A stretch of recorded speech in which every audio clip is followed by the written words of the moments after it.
Awesome. Hi, everyone. Okay, so welcome to From Idea to Impact, Investigating Industries and Companies.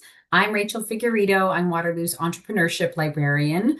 And this may be like a welcome back to some of you because this is the third and the last in our workshop series, this From Idea to Impact series, where I've really been trying to bring some of these entrepreneurial research skills to students across campus. Oftentimes I am invited into particular classrooms, but I really wanted to make sure that this workshop series was accessible to anybody who was interested in these topics, whether or not you're doing an entrepreneurship course or you're in a program right now, or if you just kind of want to get exposed to some of these ideas. And my other hope is that you don't necessarily have to be an entrepreneur to feel welcome being at these workshops. These skills could be applicable in so many different areas of research. So I'm excited that you're all here, and I'm excited to do this last workshop for you, where we're going to focus entirely on industry and company level research. So for the first couple of workshops in this series, we have kind of gone from investigating a problem space and really trying to define a problem space to looking at consumers and doing that market research. And so for this workshop, I want to sort of round this out and think about the industry level research and the company level research. And so with this workshop, I'm going to introduce you, or maybe re-familiarize you with the SWOT analysis framework that's often used for industry level research. And then I'm going to showcase in this workshop series all tools that we have available through the library that we have a paid subscription for.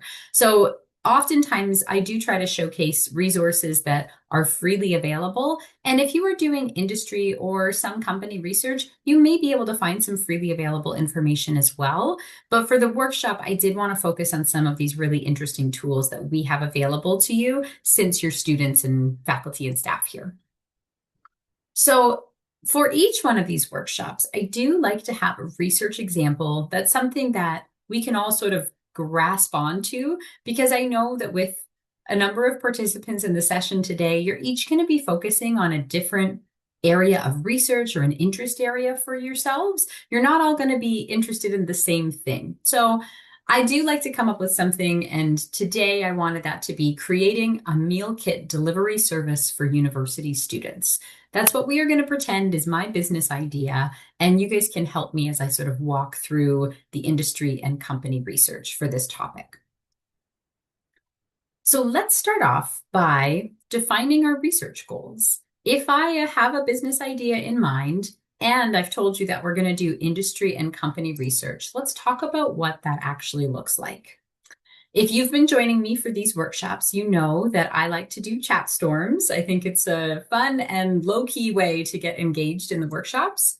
So how this works is that I'm going to ask you a question. You can think about your answer, take like 20, 30 seconds, and even type it in the chat bar. And then when I say go, you can hit enter and share your response with everyone. So I want everyone to have a chance to sort of sit and think about their answers first, and then we'll all share our answers at the same time. So here is our question.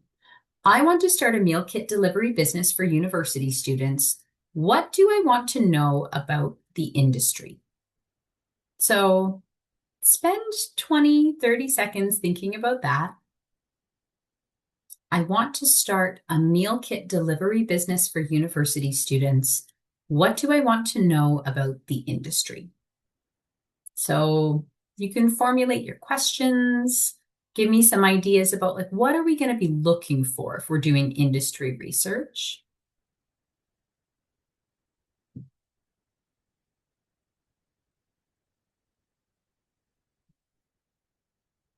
Okay. If you've got an answer for this question, feel free to put it in the chat, and I'll be curious to see your answers.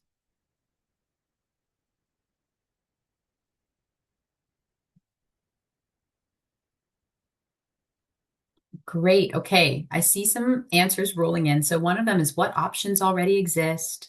First, I would want to know other similar companies doing the same thing, the cost of providing a meal in the basic student meal plan. That's great.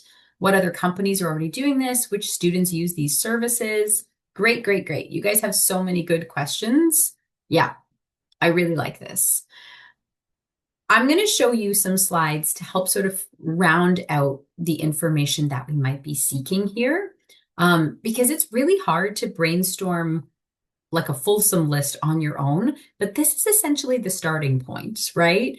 Realistically, we're thinking about who else is doing this. And so we're looking from that company perspective, and then we might sort of broaden our perspective to think about a group of companies and businesses. Can we start getting a sense for trends within that space? So industry research, when we talk about that term, that is really just talking about like a group of similar businesses that are selling the same sort of thing, whether it's like a product or a service.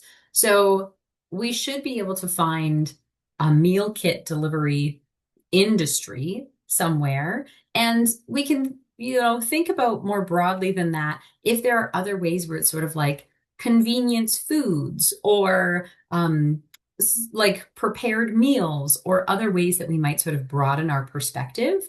And the reason I point that out is because in our case, meal kit delivery or like meal kits are a defined industry. They feel like a topic that we've probably all heard about before, but for whatever work you're doing, it might not be as like prescriptive. Like there might be some idea where you're like, I'm not sure if that's a full industry. It feels like a really new topic, or it feels like a really niche topic. So you can kind of broaden your perspective a little bit more to think, what industry would my topic fall under?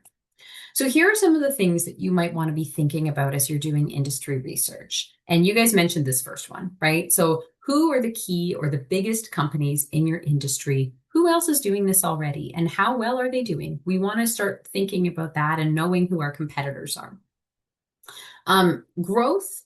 Here's where, again, because we're looking at a group of businesses, we would be looking at things like trends. So we might be interested to know, is the industry growing or shrinking in terms of things like revenue or number of businesses? Trying to take a look at these sort of broader trends to speak to how well a particular industry is doing, and if we can get projections for how they're going to be doing in the next 5 years, 10 years, that kind of thing.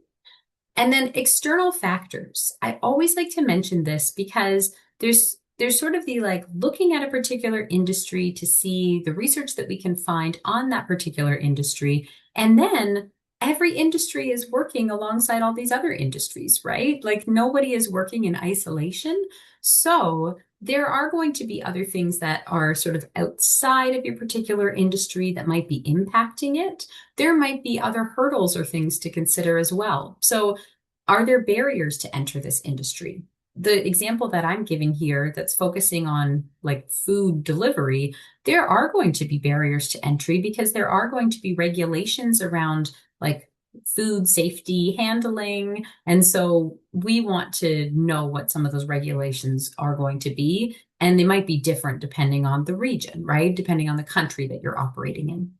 And then what substitutes exist? Again, that's kind of getting back to, in one case, the particular companies that might be working in your same space. But again, you can kind of take these questions, this sort of brainstorming aspect, and think about a little more broadly, how else are people getting, in this case, like food for dinner, right? Like how else are people kind of getting their needs met here? So it could be a direct comparator, a direct company working in this space, or it could just be like one person mentioned the basic student meal plan, which would be available for university students, especially in residence. Then thinking about like, that's another substitute here, right? So we need to be thinking maybe more broadly than just exact direct competition. Okay. So if industry research is research about the whole group, the whole like broad category, company research is about particular companies and kind of just realistically doing a lot of the same question asking, but at an individual company level. So in our case, we are going to do both. We're going to look at industry trends, and then we're going to take a look at a particular company or two that might be competitors in this space. And so here, again, you might brainstorm some questions, and these could almost be like a check the box, like, yes, I have found some answers to this question. Just kind of ways to start stimulating your thinking as you're going about researching, so you have a guidepost for what kinds of questions you're trying to ask. So you might be curious about what are their key performance indicators? How is that particular company measuring their own success? How are they talking about that, right? This could be interesting in terms of like a for-profit business. They might specifically talk about their revenue, but if you're talking about like a social innovation space, you might be thinking about other measurements of success, right? And other ways to describe impact. Financial information. So is the company public? Are they private? If they're public, can you find stock prices and can you find sort of annual reports on their website? If not, if they're a private company, I'm going to show you today how we can do some investigation into like who's been investing in this particular company and seeing some of those funding trends. And then competitors. So who are your key competitors if you've got an idea that you're sort of investigating here? And are their business strategies similar to yours? How are you different? That's kind of the key question to me is, again, in this particular space, if we're thinking about meal kits, I think we all know that they already exist. So what would be different that we would be bringing to the table, right? Okay. So those last two slides, we can almost think of them, like I said, as sort of like a check the box. Like if you're going out to do your research and you're not really sure where to get started or what kinds of things to look for, that's how I would use the information on those slides as like a guidepost to help you make sure that you're doing really broad, well-rounded research and looking on both the company and the industry side. But I do want to show you a framework for how to sort of take all of the information that you're gathering through the research process and some of your own information, some of your own knowledge on this particular topic, and then actually use it for decision-making purposes. So I want to spend just 2 slides talking about the SWOT analysis framework. And this, like I mentioned, might be a reintroduction for some of you. SWOT analysis is a very familiar, very like well-known framework, and people use it for all kinds of things. I know we've used it internally in the library to think about some of the services that we offer, but it's often used in business, and you could think about it from the business perspective. And even if you don't have a business yet, or if you have a problem that you're trying to solve that's not sort of business focused, the framework is still really helpful because there are sort of different aspects where you can sort of bring your own personal knowledge and then add in some research for that like well-rounded decision-making piece. So how you would use this, the strengths and weaknesses parts are really supposed to be like internal to you, or again, if you do have a business that's out there, then to the business itself. And so what you're trying to do is sort of use your own knowledge about what's working in the strengths, in like the strength section. So you would think about what's working, what strengths am I bringing to the table? What are the things that I want to keep doing or that I recognize I'm doing well and could do more of? In the weaknesses section, again, maybe you have a business and so it's like about the business, or maybe it's just about you trying to solve a particular problem. And you might be thinking about what are my weaknesses in a particular instance. And it could be like, I'm trying to solve a problem about, I don't know, in this case, the meal kit delivery thing, or maybe it's something totally different, but you're thinking about what are my strengths here? What are the things that I actually know about this topic? And we're all going to have weaknesses or areas that are sort of blind spots for us that maybe you don't know how to do the research in that area, or you don't know how to build or create something in that particular space, or you don't know how to do the marketing for something, right? And so there's all these things you can sort of add from your own personal perspective to the strengths and weaknesses section. And then the opportunities and threats is where some research might actually come into play. And we'll use this framework and kind of fill it out with our own information that we search for today. In the opportunities section, you're going to be thinking about things like, are there opportunities in the marketplace where you might see like a gap, or a gap in terms of like a service or a product that's not being offered, or particular customers whose needs aren't being met. And so maybe we think about leveraging some of those opportunities. And the threat section could be things like, are there market fluctuations? Are there, challenges that my particular customers or the customers that I rely on most are facing? Are there things like regulations? Are there things like tariffs? All kinds of things that, could be external to your business, but could be affecting the business idea and how successful it aims to be. So I'll give you an example of filling out these first two sections, and then we're going to jump into doing some research.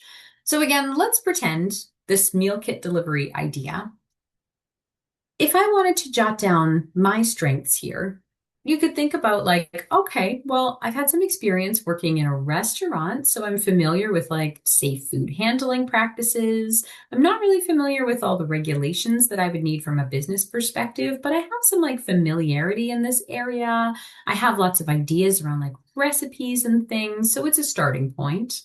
It might also be, from a student perspective, a really beneficial thing, like a real big strength to have a campus network, access to your target customers, both so that you could market to them and hopefully sell to them, but also so you could do some research with them and better understand their needs. You've got this sort of direct access point to your target customers. And then in terms of weaknesses, let's be honest, most businesses starting out have limited capital. We don't have a lot of money to get off the ground and no business experience, but that's okay. This is one of those things where we start investigating and being really like, honest with ourselves about what are we bringing to the table and where are some of these weaknesses or deficiencies that we can see an opportunity to like build or strengthen.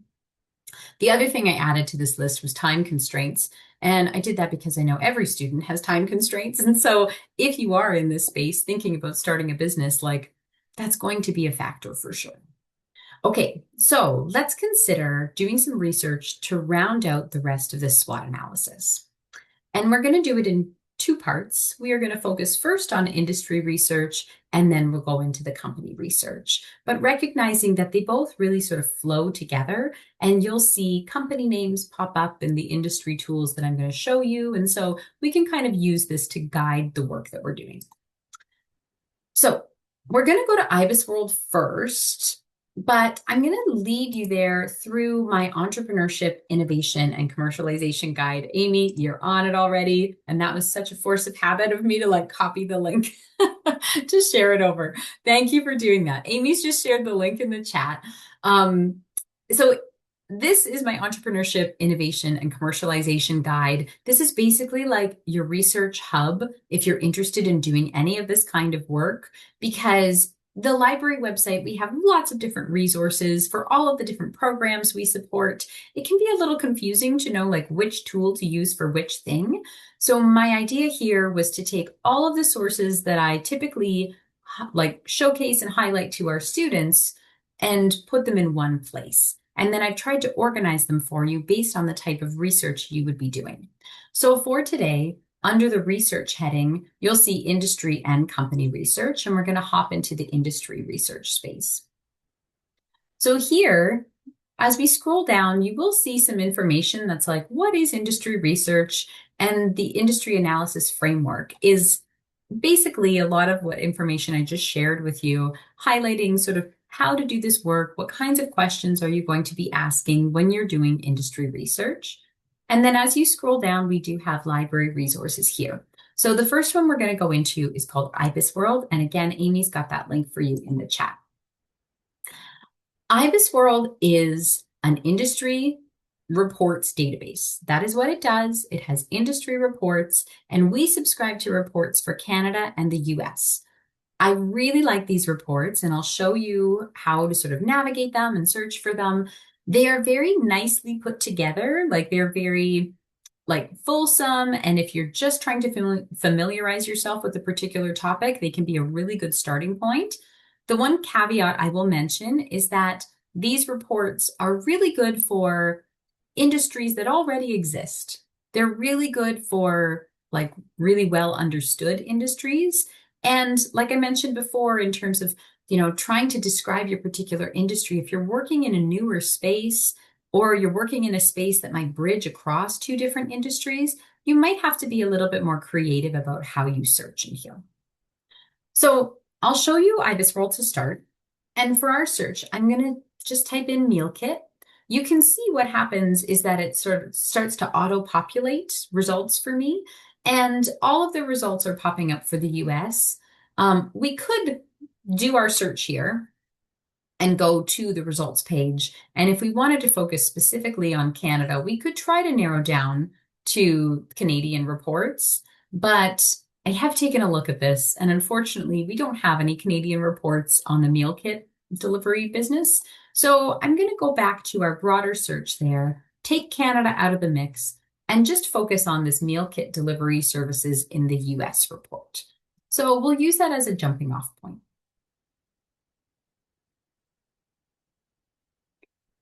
So once you've taken a look at one of these IBISWorld reports, then you are familiar with how to read all of them because they're all set up the exact same.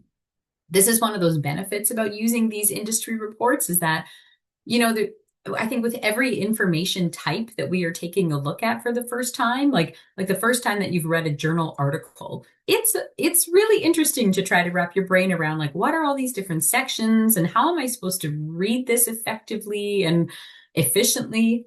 And so same thing with industry reports. If it's your first time taking a look at them, they can all be set up a little bit differently, but within a particular like publisher, in this case with IBISWorld, all of these reports are going to be using the same headings and having the same categories.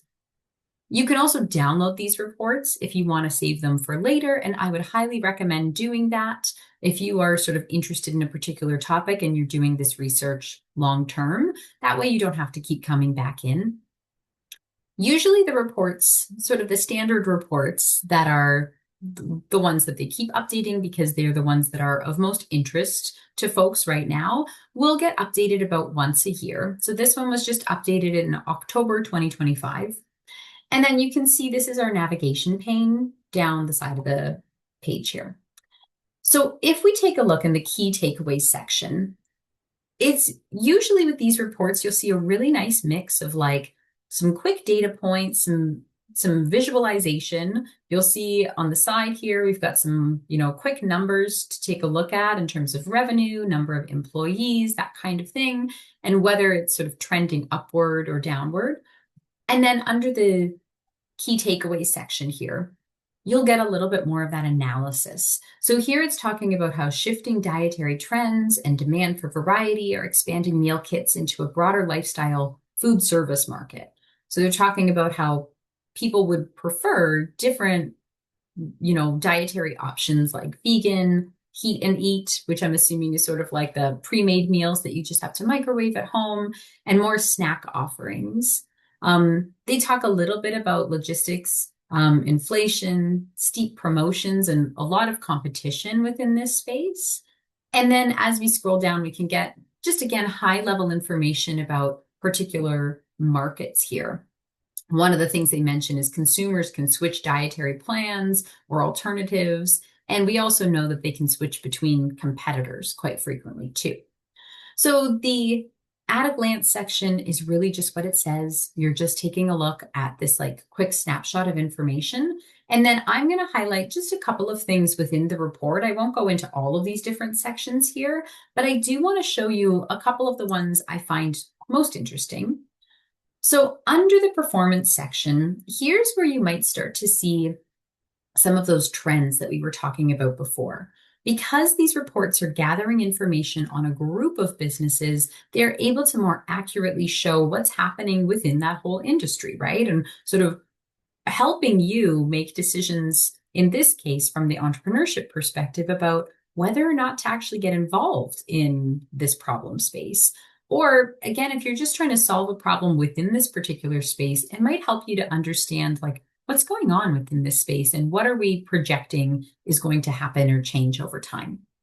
So we're under the revenue heading here, and what it's showing us with the little blue line is what the revenues have been, again, in the US market, in the US industry here, since 2012-ish. And so you can see the revenue for the industry as a whole sort of changing and what the projections or forecasts are for revenue for this particular industry.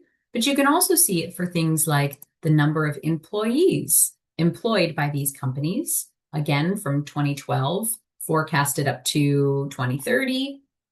And then things like the number of businesses or profit. So I like the fact that you can kind of take a look at these charts and get a quick snapshot of how, like, trending, like, information about these particular companies. There's lots to take a look at with these subsections, but I'm going to skip ahead to the products and markets because I do think it's relevant in particular because of the way I phrased my question to you guys. I was thinking about doing a meal kit delivery business specifically for university students. So the products and markets is really interesting because we can get a sense for different age brackets and what's selling within these companies. So as we scroll down here, what it's showing us is what is most popular across all of these companies. So we can see things like the 2-serving meal plan is the most popular by far. 54% of all of these meal kit options that are being sold are just for the 2-serving meal plans, compared to the 4-serving meal plans, beverages, or other add-ons. So things like the snacks and juices and whatever else you might get. So that's just really interesting to note. And at a glance, I might think that that's like positive to know that 2-serving meal plans is probably where students, I would think, would land. 4-serving meal plans to me feels more like for a family or, I guess a household. And so as we scroll down, again, you'll see some more analysis that helps us make sense of the information that we're seeing in these quick snapshots of data. And I'm going to keep scrolling because I want to show you this piece as well. Within these different sections, what you'll see are things like basically almost questions. What are innovations in industry products and services? And then they'll talk about what these innovations are, how companies are sort of responding to consumer needs or trends within the broader industry. They're talking about, again, those wider array of choices for changing or unique user needs. But then they also talk about key success factors. And so within these little sort of starred sections, I think it's really helpful to sort of break down or synthesize all the information that you're reading. And here it asks, what products or services do successful businesses offer? And some of the things they talk about are things, again, like the diversity in terms of their products, but they also talk about companies that can serve large geographic areas and the ability to control stock on hand. So how important it would be to have your groceries like right within your own, like control within your own company rather than relying on an external provider. This is the other part that I wanted to point out to you, the major market segmentation, because it breaks down, again, the existing companies or customers for these companies. And so here it gives us a sense for the largest portion of the population would be 35 to 64-year-olds, 65-year-olds and over are the next largest. And then there's a much smaller portion of the segmentation or the population segmentation that's 18 to 34-year-olds. So it's worthwhile to sort of take a look at this information, and then we might consider how we could break that down, or if there are additional sources of information we could find to get a better sense for like that maybe 18 to 25 year bracket, something like that. So again, lots of text, lots of things to look for. I think the last thing I want to show you within IBISWorld is under the competitive forces section, because here it gets a little bit more into the competition within this particular space and makes sense of, like, I guess it sort of does some of that analysis piece for you if you're trying to use this for a decision-making purpose to make sense of, like, is it a good idea for me to join this particular industry or not? So again, here they have some high-level information about concentration in the market. Competition would be like businesses coming into the market or businesses existing there. So here what they're saying is there's a high level of competition and it's increasing. The barriers to entry are currently low, but they are also projected to increase. So things like regulations are expected to increase. And again, we've talked a little bit about substitutes here in terms of other companies or places where people could get their needs met in this particular space. I'll just scroll down for a second so you can take a look.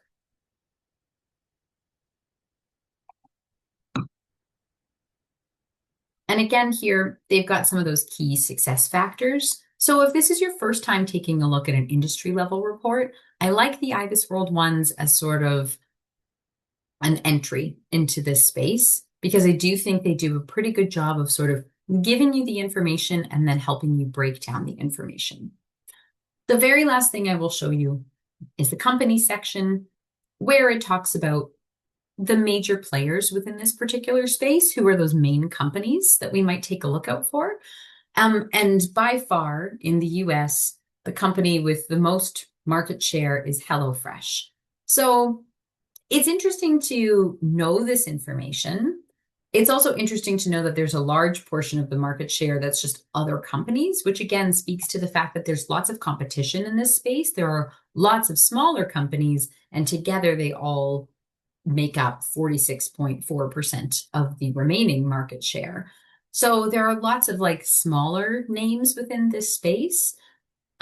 So again, good information for us to know, not necessarily anything we have to make a decision about right now, but we're in the phase of just kind of collecting information so that we can make decisions as we move forward.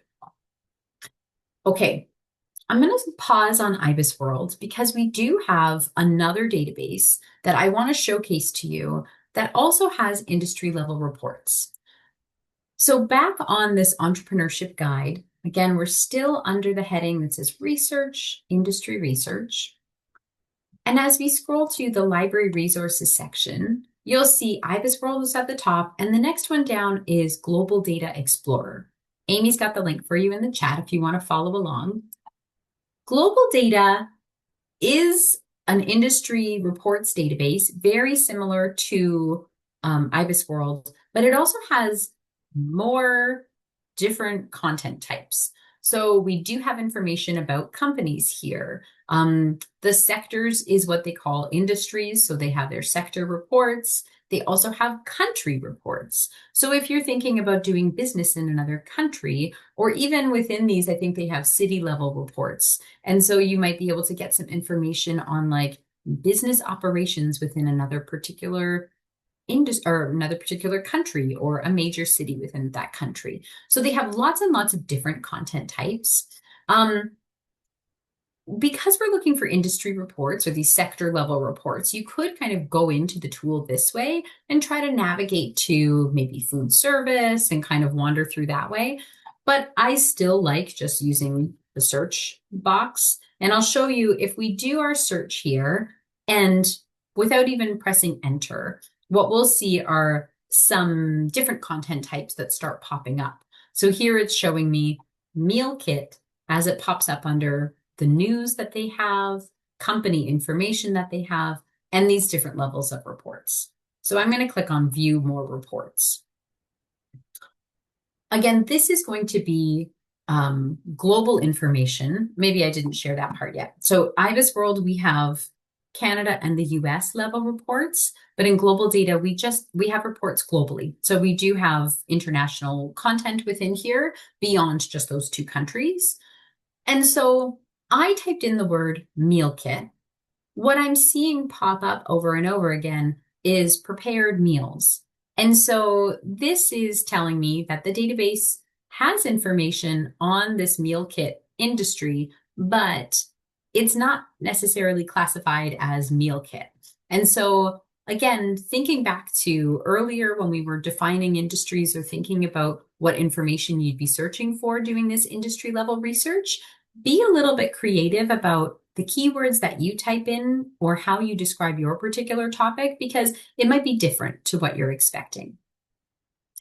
So I'm going to go in. Actually, we can find one on Canada here. There's one on North America. So again, we sort of get summary information from those countries, but maybe we will focus on Canada specifically because we didn't see this information in the other report. I've been into this report before, which is how you can tell because it sort of jumped ahead. But I'm going to scroll back up to the top just to show you what this looks like as we sort of scroll through this industry profile for prepared meals in Canada. So again, very similar to IBISWorld, although I think the reading experience is maybe like a little clunkier within global data, but they do have some really good information through their reports. The executive summary is just that. It's going to give us high-level information. And then they're going to dive into all of those sections in full below, right? So we can take a look at the overview. And if we actually take a look at the market definition here, it tells us that prepared meals market, in this case, includes meal kits, pizza, and ready meals. So we are getting information about the meal kit topic, but we're getting it mixed in with some of these other options. And again, that might be important for us to just be thinking more broadly that like there are other ways that people are getting dinner on the table besides just these meal kits, right? As we scroll through, the market analysis piece is really interesting because it does sort of take a look at growth and trends within that particular space. But I'm going to scroll down a little bit more because we have taken a look at some of this information. And I think it's worthwhile for you to know about it and know that you can compare across these two different report types. So if you find something in IBISWorld and then you find a similar report in GlobalData, it would be interesting to sort of compare across those two different reports. What might also be interesting is that they each have different sections that they focus on with more or less detail. So here we can see in the prepared meals market how relatively small the meal kit section is compared to ready meals or the pizza industry. So really interesting to sort of take a look at that, and maybe it speaks to where meal kits fit within a Canadian landscape, for instance. Okay, I'm not going to spend too much more time on this IBISWorld report. I did just want to very quickly show you that this global data report, if we scroll back for a second, rather than taking a look at all of these reports, if I just type in meal kit, because there are different content types, we might be able to find other content types, other analyses. And so it's worthwhile kind of scrolling through this database and seeing what other content they have on your topic. We are talking specifically today about the like industry analysis piece, but I wanted to very quickly point out that some of these other content types, however they're sort of classifying them, like they define some of them as an analysis versus a report. But honestly, it's all good information for you to intake if you are new to this particular topic. And so they had a report that was all about topical insights, trends, and opportunities in meal kits. It's a different perspective. It's not quite the same as those industry level reports with all of their defined sections, but it does talk about consumer mega trends. It talks about across different countries in this particular report. It shows like where Canada falls with a number of other countries in terms of the popularity of meal kits. So just very briefly wanted to point out that it's worthwhile doing some investigation on your own and sort of wandering through GlobalData and exploring all the different content types that they have that might be of interest. Okay, I'm going to hop back to my slides. And these slides do include screenshots of all of the searching that I've done within these different databases.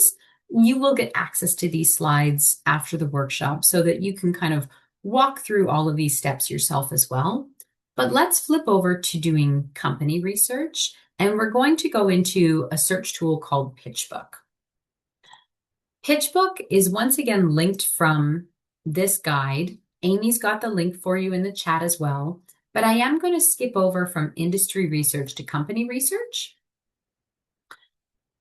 because we're sort of searching with a different aim. And again, I mentioned that with this guide, I have tried to organize the tools based on what kind of research you would be trying to do with that tool, because you can't go into Pitchbook and try to find an industry report necessarily. You can't do company research fully and effectively in something like IBISWorld. So they all have a different purpose.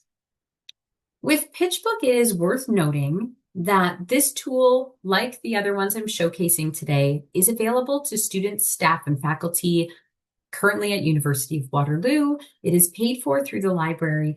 And in addition to doing the single sign-on that you usually have to do with these library tools, you also have to create an account the first time you go into Pitchbook. So if you go to open Pitchbook up. Typically, if you haven't signed on to, one of our single sign-on tools so far that day, you will be asked to log in with your What I Am. If you have never logged into Pitchbook before, you'll be faced with a screen that asks you for your email address. Make sure you use your UWaterloo email address. It will send you a verification email, and then you'll just follow the steps and come right back and log into Pitchbook afterwards. And then when you do log in, you should see your name every time, so making sure that it's associated with your account. Pitchbook is a really powerful and really interesting tool. I know a lot of people within the entrepreneurship or venture capital or, just like startup space are really interested in this tool. They really like using it. But I will point out, because they can be quite restrictive with their license, we do have to be careful about how we use this tool as well. So they have very strict limitations on the number of downloads that you're allowed to make from this tool each month. And things like you can't share your password. You can't be using web scrapers or other things to gather information from this particular tool. And that's true of all of our library resources. But I do know that some of our students have been kicked off of Pitchbook in the past for using it improperly. And so I just don't want to see that happen to any of you. I will show you today how we can use this tool and use it effectively. And so we'll just kind of wander around and do a little bit of searching for companies within this meal kit space. If you remember, when we were on the IBISWorld report, the biggest company by far in the US was HelloFresh. So I'm going to do a search in this top menu here for HelloFresh. If we click on the link, it's going to show us this particular company. And what we're looking at is a company profile. So this is what Pitchbook does. They provide company profiles. And so individual companies, you can sort of take a look at each one and get information high level about things like their finances or their funding. You can get a sense for similar companies, and sometimes even things like contact information, LinkedIn profiles of people on their board. So it can be a really rich resource depending on sort of what your needs are. So usually there is a high-level summary at the top. And then as we scroll through, it's going to give us some more information about specific to this company. What are things like their total revenue, other industries and verticals, so similar companies operating within a space. And then as we scroll down, this is the part that will instantly tell you if we're looking at a public company or a private company, because what we're seeing here is how HelloFresh is trading on the stock market. So you can see that little stock ticker, up and down trends. I will show you an example of a smaller company so that we can also take a look at private companies, ones that are startups or newer companies within a space, because it is slightly different, the information that we're seeing here or the needs that we have coming to take a look at these profiles. I'm going to skip down so that we can see things like the financials. With a public company, a lot of these financial statements are already available because they do have to report to their shareholders. They have to make this information publicly available. And so you can usually find it on companies' websites, or there are lots of different places where you can go for that company financial data. But it is nice to have this information listed here. Again, there are similar companies. And so if I was interested in doing research in this space, it would be helpful for me to keep growing this list. We had some names that popped up from IBISWorld where we were keeping track of HelloFresh or Sunbasket or whatever other companies pop up here. But this is a slightly different list. And so we can keep doing that investigative work to better understand really broadly who are the companies who might be competition in the meal kit space. As I mentioned, they've got some information like contact information, in this case about their team. So, who's actually working at the company, and then their board. And so sometimes I know students will be interested to see things like their LinkedIn profiles, if they are actually linked here, taking a look at sort of the landscape of a particular company. And then the deal history section is the part that I find most interesting.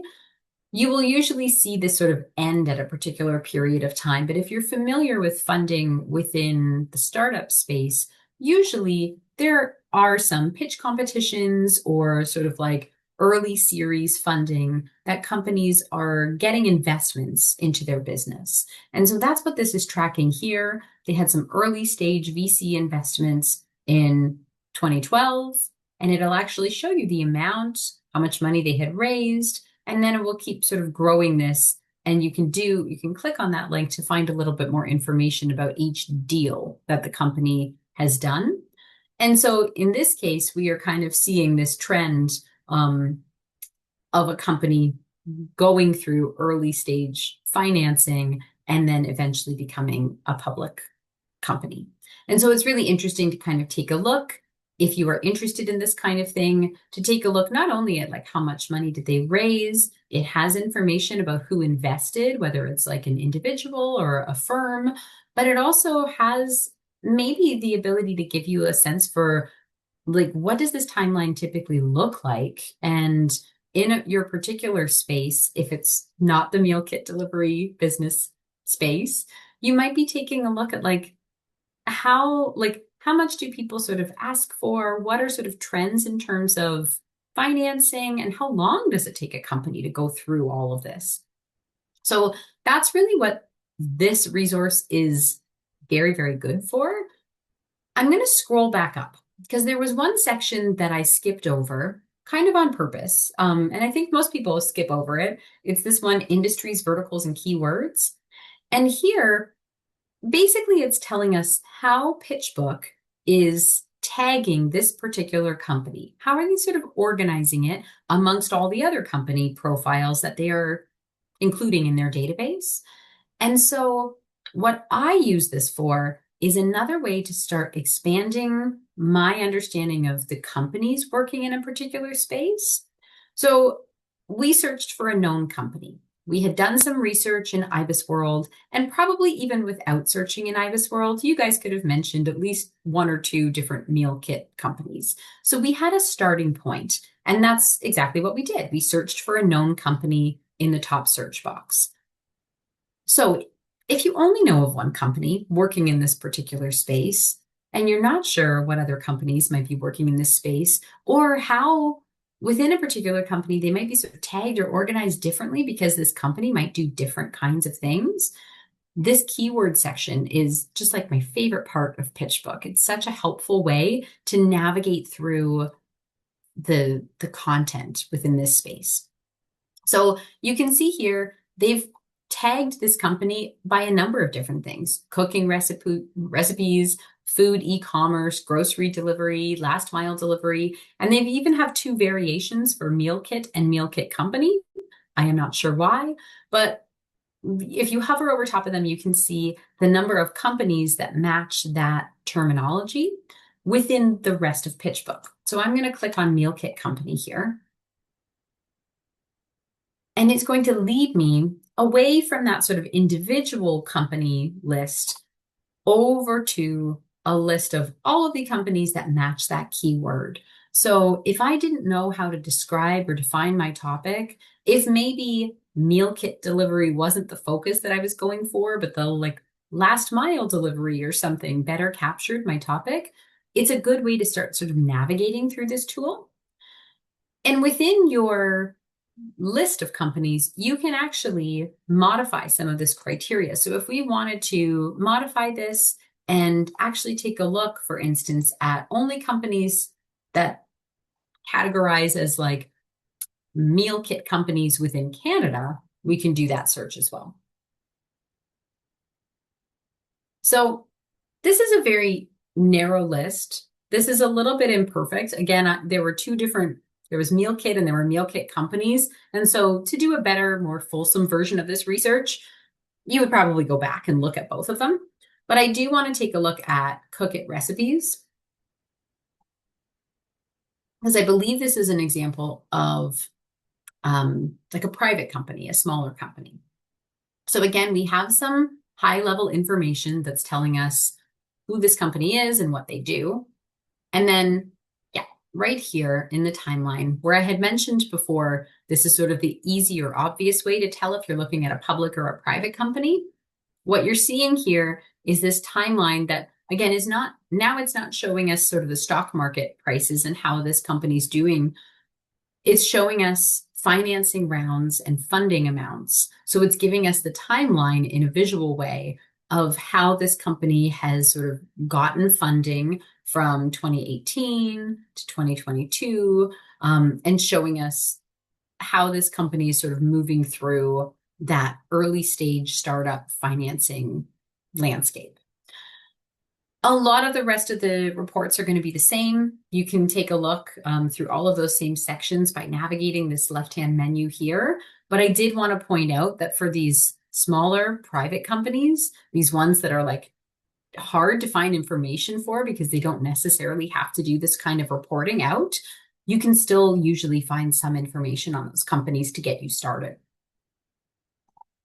Okay, so just like the others, the other two tools, I do have slides that talk about how to do your searching within this tool. But I'm looking at the time and realizing we're wrapping up our last workshop here. So I want to scroll ahead to go back to this SWOT analysis that we were filling out before and kind of come back to filling it out with some of the information that we were able to find through these different reports. So again, those first two, strengths and weaknesses, we filled out based on the information that we ourselves had. But as I was going through these reports, taking a look at these different market segments was a really interesting one. And I guess, like I mentioned before, the idea is that you'd be keeping track of information almost like bullet points as you're doing your research.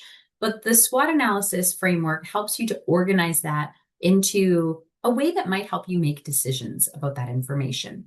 So here, if we take a look at opportunities, I've captured the fact that 18 to 24-year-olds are the smallest market segment. We got that information from IBISWorld. And actually, I think that was from an old report. I think the new one said 18 to 34-year-olds. But regardless, we have some information to say that that's the smallest market segment.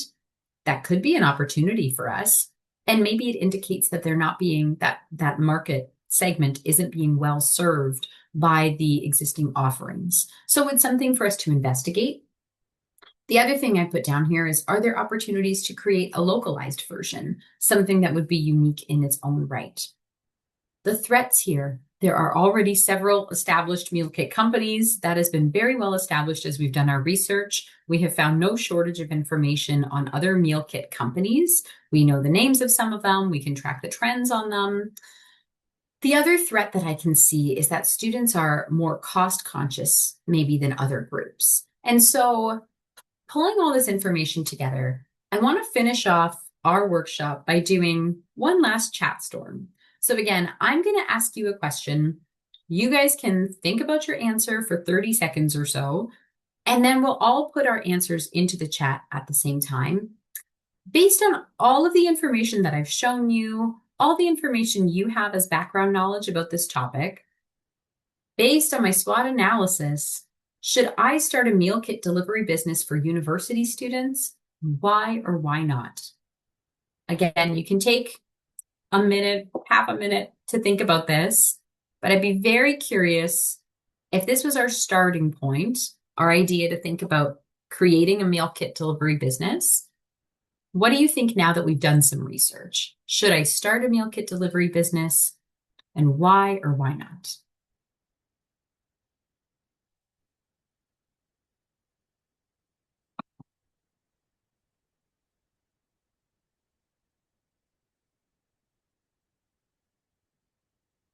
Give you just a few more seconds to think about your answers.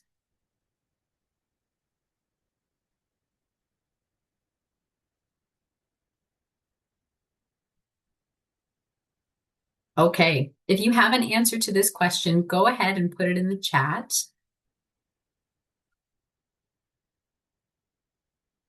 Okay, I see not yet. Do more research on the target market. No, there are already companies that do well in this space. Yeah. I don't think a meal kit business for university students would be the best idea. We saw the market for the biggest spenders, ages 35 plus are the ones that use these things. And I think you guys had mentioned before some other alternatives to meal kits. So I like where you're going with your answers here, that like, this is really interesting. We have gathered some information about the industry, but what it's telling us is that this might not be the right fit for that target market. I'm sort of creating or sort of projecting who the market should be or who I think my target customers should be based on the product that I want to create, when in fact, maybe what I need to do is a little more investigation into what are they missing? What's not working for them, you know? Okay. Thank you. That was really helpful. I think I won't start a meal kit delivery business today. What we learned during this session, we took a look at the SWOT analysis. I hope that framework was helpful. If you just Google SWOT analysis, you will find a ton of information on it. And there are lots of different ways that you could sort of use that tool in your own practice. We took a look at industry reports through IBISWorld and GlobalData. And then lastly, we looked at Pitchbook. So you guys have a well-rounded understanding of how to do industry level research and then sort of narrow that down to that company perspective. With each one of my workshops, I do like to include links to these different resources afterwards. Amy has been so wonderful to put all the links in the chat during the session, but just so you don't lose that information, you'll get access to these slides after the workshop. And then this is the last in this workshop series. I am so thankful for you guys for joining me. If you do want to follow up, if you have more specific questions about your own research areas, about a problem space you're interested in, please don't hesitate to get in touch. The slide shows my contact information and my bookings link. So if there are appointments available, you can go ahead and book an appointment and I'd be happy to chat. All right, Amy, do you want to stop the recording?